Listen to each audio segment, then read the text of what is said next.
Next question is from Jonathan Sosh.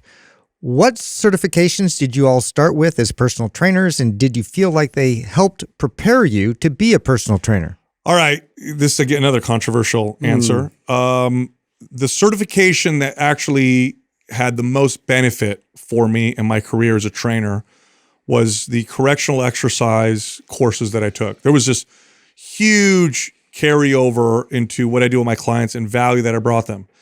Now, I'm going to be honest. I hate to say this, but I don't know. Most, if not all the certifications, aside from the ones I just talked about, didn't really do much for me in terms of my success or my client's success, except for making me feel a little bit more confident. Most of the value or success I got as a trainer came from learning through experience. And here's the second one. This is the big one.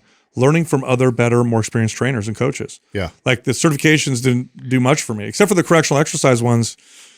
They were kind of a waste of time. I needed to get them, or I'd get paid more for getting them, or I'd have trainers go through them, so I'd want to go through them. But I didn't learn a whole lot from them that I could apply that would brought value to people. Yeah, I have a pretty similar experience with that. I mean, I liked NASM as a good baseline, but it really was just touching up on anatomy, physiology terms, and biomechanics on a very surface level, which is, I went to college and studied all that. So it was just like, oh, cool. Nice little refresher to kind of get me in the mindset of how to like communicate this now to an average person.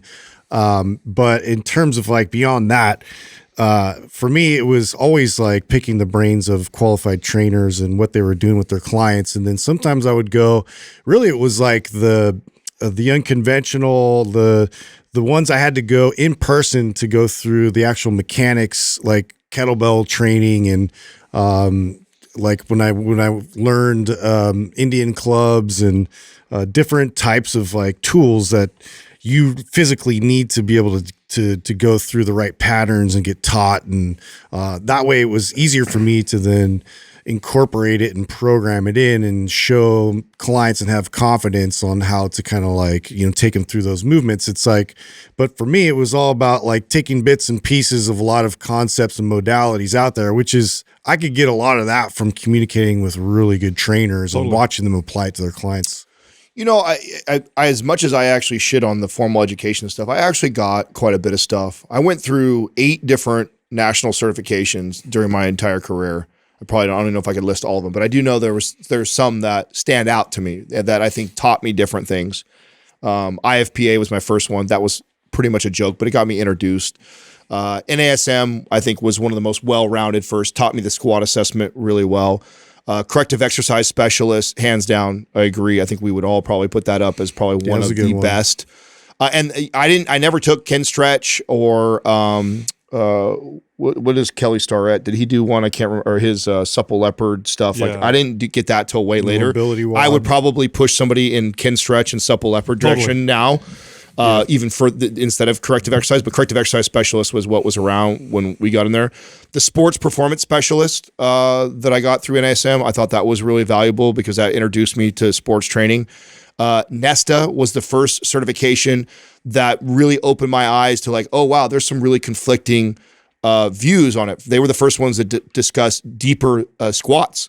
Like ass to grass squats, and for a national certification, that was really weird, and it really kind of shattered my paradigm because I came out of the already getting all these NASM. Let me comment on that real quick. Sorry to cut you off. It's what's funny about what you're just talking about. It taught you a lot because it countered the other shit you learned from other certifications. Yes. Had you just through experience and through training with other coaches who experienced, you would have learned that right out the gates. Yeah. It was more ground breaking because it countered the shit that you thought was true. That's why I cherry picked a lot of it. Yeah. Well, and I started to, part of the best benefits from having all these certifications was starting to see that. Yeah. There was differences in philosophy with like NSCA on their nutritional component versus like an ACE or an AFA. Like, so I got to experience so many that it opened my eyes up more of like, oh, sure, this isn't just so part of like when you hear me talk about stuff like education, the reason why I kind of rag on it is because, show me a certification that says this, I'll show you another one that says the opposite, because there's so many like gray areas when you get into biomechanics and nutrition on some things. And so I did get a lot of value from having all those different certifications. Hands down, the best corrective exercise specialist. Second probably was even the foundational NASM or having the squat assessment. I really attribute a lot to the Nesta to opening my eyes about a deeper squat. Some sort of like mobility training like Ken Stretch I think would be a massive one to have, even though I didn't go through the formal. Eldo would be valuable too. That's heavy and deep. But I mean to set yourself aside and be able to get traction with your spine. I think there's stuff out there. I think there's a lot of value, but again, to me, it was like more of like, I'm going to extract what I can actually apply to my clients and have, because I get the whole, like they have to like lay out the whole philosophy, the modality. There's the education of the why behind all these concepts, and I think that you get a lot from that. But in terms of application of it, there's few certifications out there that do a good job with it, and I think like your Joe DeFranco's, theirs is a fantastic, and to NCI and just more of these heavily focused on the application of like, now take this, apply it to your client. Here's how you're going to program it. And this is where it's actually going to like, you're going to reap benefit from it. Yeah. Look, here's the deal. We all trained trainers and they were successful, not because of the training knowledge and techniques that we taught them, but because we taught them the culture, the proper philosophy of what makes a successful trainer. There's a way of being and a way of approaching health and fitness that makes you successful. Now, you need to have knowledge. So the whole debate around education and knowledge, like I feel like that's a given. Like, yeah, you got to know stuff. If you don't know stuff, that's step one. Like you got to know stuff. But really what makes you successful is, do you walk this path in this way that makes you successful and effective in a real, true way? And the only way I learned that through being around other successful trainers and coaches, not by them teaching me, but by me watching them, listening to them, watching their interactions, how they compose themselves, how they lived, the way that they said certain things that I knew to be true, but it was the way that they said it, the way they approached it that was so damn effective. It was literally like, it's this culture that when you meet successful coaches and trainers, you could take 10 around the world who are successful as defined by they've built a good business and their clients achieve forever success. They actually really help clients modify behaviors that last forever.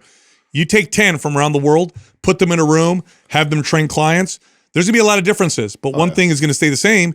They're all gonna have this similar approach and philosophy and culture around how they operate. That nobody teaches. There's no certification that teaches that, unfortunately. There's a reason we're building what we're building right now, right? We have had the opportunity to go through. Spoiler alert. Well, I mean, come on. It's been well overdue, and I think it needs to be addressed. And we 100%, this is the thought process. And to your point, for every trainer that you have that has a 4-year degree plus 8 national certifications, I'll show you the kid who's 19 years old, has no national cert or one basic certification, and his business is thriving compared to that one. Yep. So because he understands what I just said. That's right. Just because you have a ton of that. Now, if you can take what is it about that kid who has this thriving business and has minimal knowledge in the space, and he's thriving and he's whooping the guy who's got 8 certifications and a degree, you could take what he's doing, his ability to communicate so effectively and blend it with that person's knowledge. Look the fuck out. Oh yeah, now you're talking about world class. That's right. That's world class. Now you're talking about a world class trainer right there. Now you're talking about when you throw names around like a Joe DeFranco and stuff like that. Somebody who has the knowledge to go round for round with some of the smartest people in the space, but then communicate it to the simplest of minds. Understand. That's right, and make it effective and implement it. And so, quite frankly, this is where national certifications miss the mark. They do such a good job of going deep on anatomy, physiology, nutrition. They teach you the theory of everything. That's right, and they give you the science behind everything, but it is not the most important part. Here's the bottom line: a physicist can explain the physics of a race car exceptionally well. What makes it fast? What makes it turn well? That's right, but can he race? What makes it rev? But he's not gonna be a race car driver in a race. Who's been driving his whole life. That's it. That's it. You want to be an effective trainer, you got to be the race car driver, not the physicist. That's a fact. Now you combine the two, you got, like you said, world class.